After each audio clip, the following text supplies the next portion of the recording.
In this video, we're going to take a look at perfection, and you'll learn the true version of perfection. Perfection that is related to mastery, perfection that is related to legacy building, perfection that is the true form of energy. In human culture, we run a distorted version of perfection, and we'll discuss why that is and how that comes about. The first thing, again, as last video, we talked about alignment. We talked about that you are here and that the optimal point for you to generate a business, generate anything at all, art piece, relationship, like whatever you are envisioning as your purpose and goal, is the center point, the alignment point. People who act out cultural perfection are actually a little bit off here. They are doing their utmost to grab and hold on to time, to control time, to get back to this optimal point. When they are in perfection, when they are in the most optimal point, they are simulating a consistent distance back to this center point. So imagine that this dot here is the center point, and being out of alignment would be situated maybe here. Technically, you're supposed to be in the middle, but maybe they are situated here. By being in control and being very perfect and being very imprecision about what they are doing, they're creating a consistent energy in between that point. This means that they are able to fulfill their manifestations using kind of a little loop around from being in synchronicity. So when you are in the middle here, you're always in synchronicity, you're always in the flow channel. If you don't know what I'm talking about, look at the previous video. The flow channel is where you harmonize and you use all the tools and resources available to you to manifest, to create, to generate what you need in this reality. When you're out of the flow channel, which would, like, it looked something like this. So if you recall, when you're out of the flow channel, that would be in this flow channel, and when you're up here, when you're out of the flow channel, you're actually in this point. So these points are the same. Geometry, when it comes to energy, is very, very different than our cultural minds think. Just be open to what I'm talking about. So in this point here, they're able to create a consistent level of energy. This allows them to manifest what they need, but without being in centeredness and still being a little bit off. So it actually is a good defense mechanism. They figured out a way to still generate what they need. However, if you've worked with somebody, or if you are somebody like that, and I used to be a person like that as well, it can become a little bit of a headache because they need everything exactly as they need it when they need it. This would be the time belt, right? Everybody has their own lane in the time belt. So Mary has one, Lisa has one, John has one, and then Oscar has one, right? As long as you stay in your lane, and I know that a phrase that we use culturally, but it actually does have an energetic significance. As long as you stay in your lane, you can manifest your full capacity and your full purpose. So when we come in, we have a specific frequency range, a specific resonance frequency is what they call it, a specific frequency range that is dedicated to us, to our own individuality and what we want to purpose in this reality. And it's very, very abundant. It is unlimited. There's tons to do. There's tons to manifest and cause by being in your lane. You have all this bandwidth here. Here there is also thousands and almost millions of different possibilities of what it could be to be an embodied being in this reality, that whose name is, or Mary, I mean, the names are very symbolic as well. But when somebody is out of alignment, if you recall this image over here, this would be the alignment point. When they are out of alignment here, that would equal to them moving very, very close to the outskirt of the bandwidth. So they are situated here. when you are here, you're starting to actually lose your song in the universe. You're starting to lose the frequency capacity that you have in this reality. If we just take a break from this image for a second, let me just explain this. You are an amazing, timeless being. Some refer to this as higher self, some refer to this as God. There is a timeless intelligence and knowing that created every single cell of you, that created every part of you, that is now harmonizing and moving as one collective, as one community. Okay, so you have timeless here, you have the body here. The timeless is always sending data into the body, right? The timeless is also the thing that is constructing you. So you are a distillation of the energy that you have rendered. In the last video, we explained it as, or I explained it as a timeless being that was sending energy into the square that was symbolizing a prism, which is your body. So your body is here, right? Your timeless is sending information in here, and then from here, you create an effect that is actually bouncing out frequencies and information and signals in this reality. You're pinging out in this reality to others of who you are, what you want to accomplish, but also how you want to be rewarded for what you want to accomplish. When Mary moves out of her frequency bandwidth, when she moves out of her lane, when she doesn't stay in her lane, technically, she is losing connection with her body, and the body can't generate the frequencies that are needed in order to generate this kind of signaling. Subconsciously, these people are aware of that, and they are aware that they can't sacrifice this kind of signaling. It's not a good thing to sacrifice the signaling. So they latch on to time. They grab on here the same way as somebody who would be drowning. They grab on here to the small part that they have. They grab onto it, they grab on and hold on to time so that they can create this distance consistently and still manifest what you need, because you always have to generate, you always have to create, and you always have to manifest to be in existence. The body's always sending out signals. Now, let's talk about perfection when it comes to how it actually is supposed to be used. Beginner. Beginner level, mastery level. Here, right? It's a good ball. All right. So at the beginning level, you're seeing a basic shape of a ball. At a mastery level, they would see, oh, it's a ball. It is made of leather. It has seams in it. It has different patterns. It might have different colors. So you might have some different shades in the ball.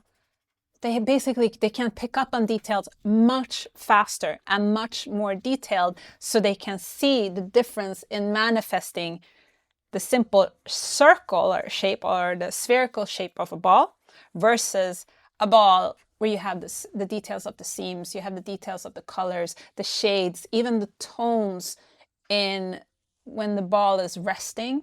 You can see different tones, and that's when you're painting, you have to really focus on that, the different tones, the different scales, the gradients. There's warm colors, cool colors, all of that. And that mastery level, they're very, very good at picking up those details. So details and perfection at those levels are essential to expressing mastery. At the beginner level, you don't have to be as exact. You don't have to know it as much in detail, but the more focused you become and the more capacity you have, and the more you can look at something and just pick up all the details at once, that's how you create the perfection of a ball. This ball here probably would have more functions than a simple spherical shape. None of them are wrong or right. None is better. The masterful ball here would probably be a ball that, say, be admired for centuries onwards. I know, the beautiful ball of the 17th century.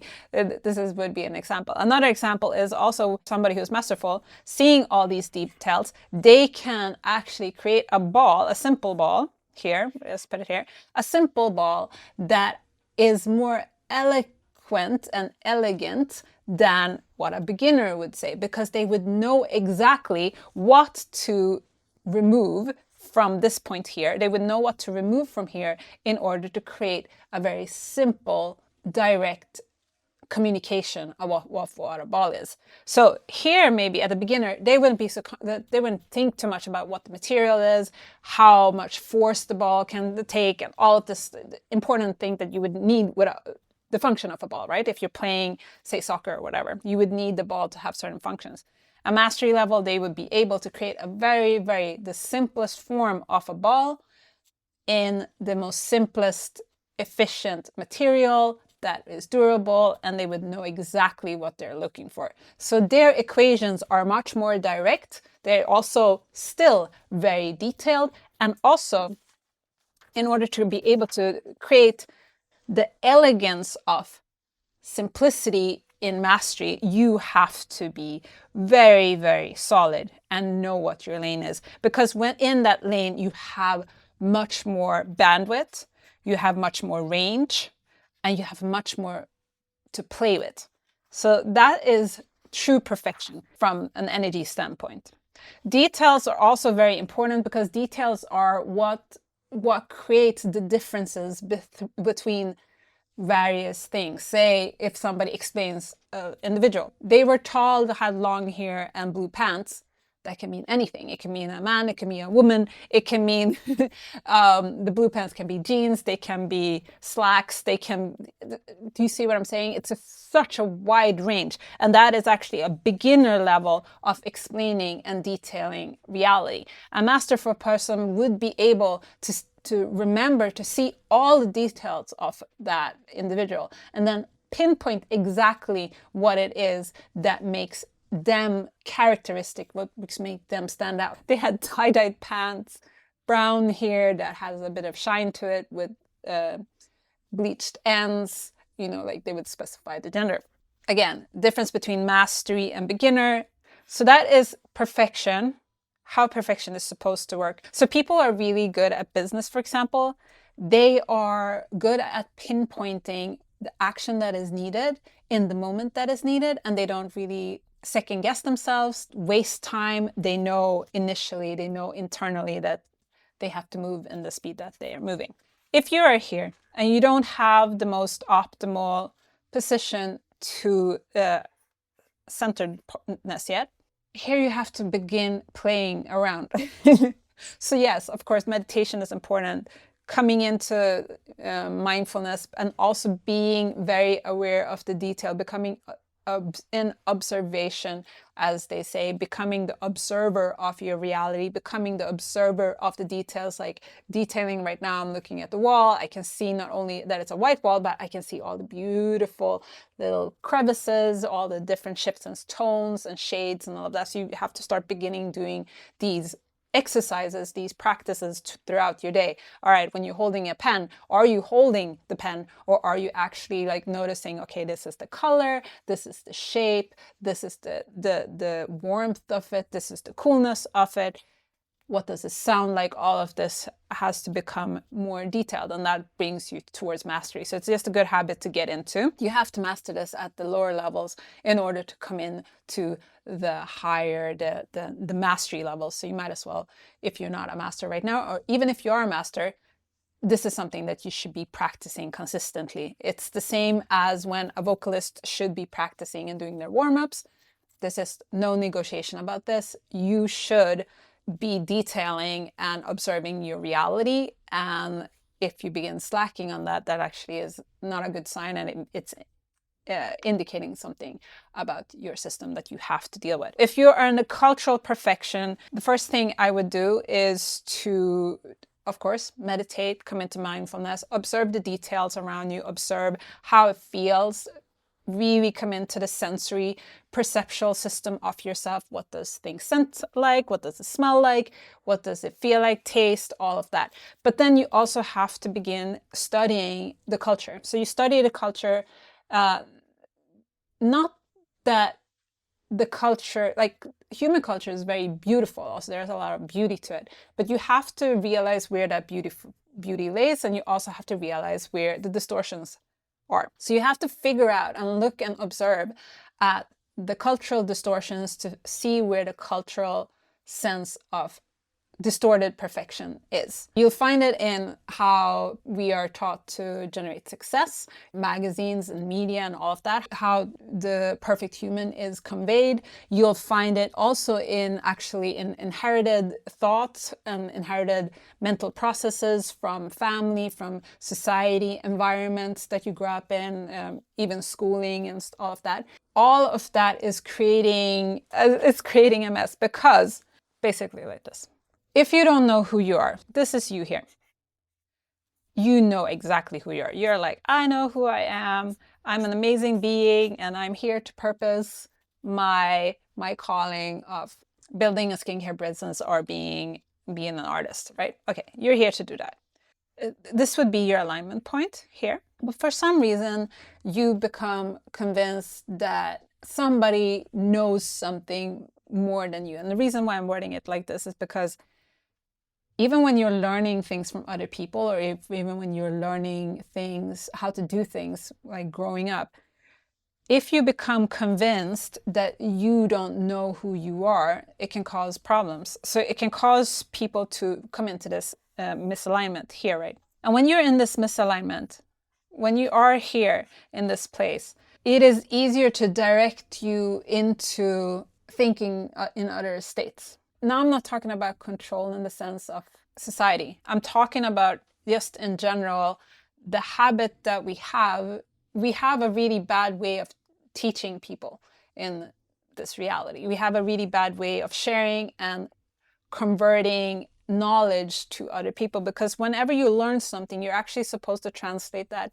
into your own energy, into your resonance frequency. And the reason why you're doing that is because so it can fit into this, the frequency bandwidth that you need. So you have a specific frequency bandwidth, and this needs to be translated into the information that fits there. If Mary's teaching John, but John is actually not translating it to his knowledge here, there's a tendency for John to start thinking that he's supposed to be over here where Mary lives. And that's where a lot of clutter comes up. And that's also where you see when people are taught, and when they come up under a specific person, they think they have to become that person. They think they have to, they don't realize that they're actually becoming their best selves. They are begin to mimic a replica. When you are learning things, when you are coming up, you still have to stay in authority, and you still have to stay in boundary of who you are. And then you have to take the good parts and you have to translate the energy into the frequency so it works for your system. So when somebody's teaching you something, anything at all, teaching you how to put on your shoes, or teaching you how to build a business, or teaching you or giving you feedback about your website, or anything at all, you have to translate that information so it aligns with your system. And the way that you translate that is by just noticing your breath, noticing who you are, but then also you don't go into direct action immediately. So you just let that simmer, let your timeless deal with that, and then it will convey the feedback, it will convey the update needed based on that. You allow the information to be sent to the timeless. This would be the timeless, the higher self. You allow the information to be sent into the timeless. This would symbolize you here. Hey. Then when the timeless is going to convey that, so it comes here, you have a beautiful boundary here actually that is supposed to remain there. The information comes in here. Here, the system of you actually translate that information into doable energy for you. The timeless then sends that information into your body so you can then update as needed. This is where you can learn from others without being controlled or ending up in their highway lane. This is also where you can learn from others without being pushed out of your optimal point, because the reason why you're learning and the reason why you are optimizing yourself and the reason why you go and work for other people or whatever is so you can become the most optimal form of yourself. Even when you're helping people or whenever you're doing anything, it's all about you becoming the most distilled version of yourself. You're becoming like a better version of yourself. And the reason why you're doing that is because when everybody becomes the most optimal version of themselves, it affects all of humanity and affects the whole human culture. We want that to be in place. If you're a philanthropist, if you are an activist, you're still doing it to, it's not about, it sounds twisted. It's not about the person that you're helping. It is about you becoming more aligned, you realizing the distortions or the frequencies that are running in a great way to become a more optimal version of yourself. When you don't do it in that way, and then when, for example, you're young and you don't quite know how the energy system works, you get pushed out, and then it gets pushed out even more. And now you are here, like this person here, like Mary, and you're trying to hold on and grab on for dear life to stay in your highway lane because you don't want to become like John, who is now shapeshifting into somebody else. If you are off, it's very hard for you to help yourself, which is the optimal thing. You always want to help yourself. You have all the tools needed to, and resources to deal with whatever you're going through. Perfection when it comes to legacy building is essential. Perfection is what helps you plan, what helps you schedule out, which helps you foresee and also project what is going to happen or how you have to move in order to place yourself or be in positioning yourself in the accurate way for the future. And also even like some people are doing it past them, they're doing it for the future generations. Today we won't go into the distorted version of legacy, but you are always perfect just the way that you are. I know there are things that you might want to update, there are things that you want to become better at, there are things that you want to succeed in, even if you have succeeded in many things and you mastered many areas of your life, there might be one area that you want to improve and you want to really become skillful at. It might be that you have mastered creativity and now you want to really become good at relationships and get that full capacity of yourself, right? So the first thing to realize is that you're always in the most perfect place that you need to be. Even if it is that you are out of alignment, even if it is that you are in the wrong position. The perfection in it is that you're realizing that there's something that needs to be done and that life is more of a dance than like an exact mechanical structure that is moving very correct and precise and accurate, because the human mind can't grasp the full capacity of energy, of how the universe works and how actually accuracy works, because it's all wave-based and it's all frequencies, and frequencies don't necessarily act in the way as in, say, okay, now all of these frequencies are going to be in a perfect symmetrical. I think sometimes perfection and symmetrical is confused as the same thing. There are frequencies that look like this. There are frequencies that look like this. And all of them generate different things. And there's nothing to say that this frequency is better than this frequency, that is better than this frequency. So wherever you are today, come in and embrace the perfections that you have. Come in and embrace the perfectness of who you are. A really easy exercise to do this is to take a piece of paper, you write, I am thankful for, and you just write 3 things that you are thankful for. This can be material. I am thankful for the new shoes that I bought. I am thankful for the new jewelry that I got. I'm thankful for the car that I am driving.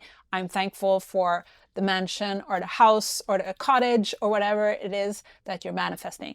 They can be emotional. It can be, I'm thankful that I feel happy today. I'm thankful that I had 5 minutes of happiness. I'm thankful for feeling satisfied. I'm thankful for the taste of the food. I'm thankful for the stillness that I had for 2 minutes on the subway before I hopped into the wild stuff. But you don't write the wild stuff, you say the part that you're thankful for. It can also be experiences. When you write about experiences, you don't detail the name of the person that you're having the experience with. So instead you say, I'm thankful to have dinner with beautiful friends that love me and are there for me and supportive. When you name it or word it in that way, you're actually not attaching the thankfulness to the person or the identity of the person, but you're attaching the thankfulness to the experience itself, and that way your timeless can serve you more moments like that. And then that way you're not dependent, because life happens and people move in and out from, you know, life, and that's kind of part of it, and that's all right. That's okay. It doesn't mean that it's going to be like that forever. They might pop back in, but you can always be in a thankfulness for the moment that you had with them. Thankfulness, when you do it this way, is tuning you into your frequency bandwidth, and it's putting you in more of an alignment position with synchronicity, with the universe and all of that. So it's not about, you don't have to feel, and I'll make another video about that. It's not about gratitude in that sense. Actually, let's do that for the next video. It's not about gratitude in that sense. It's about you turning the radio station off your beautiful system, your beautiful mechanics, your body, your timeless and your time-bound, into a specific frequency of manifestation, of creativity, of generating energy, because all of those are the same thing. Creating is to manifest. That's what I would do. And if you found this video of value to you, hit subscribe, hit the like button, hit share the video with somebody that you feel would really benefit of seeing this video. This helps us push out the video in the algorithm. It helps us actually reach more people, so we can teach them, so we can teach you the beautiful system that you already have, because you have all the resources that you need in this moment. You have all the tools that you need in this moment. You might not know how they work. This is what I love about it. It says it's just about learning how to use those tools, and then all of a sudden you have this available access to capacity and abilities and skill set in this reality. My name is Kissey Asplund. I am the founder of Generation Watts, generationwatts.com. Till next time, I'll see you then.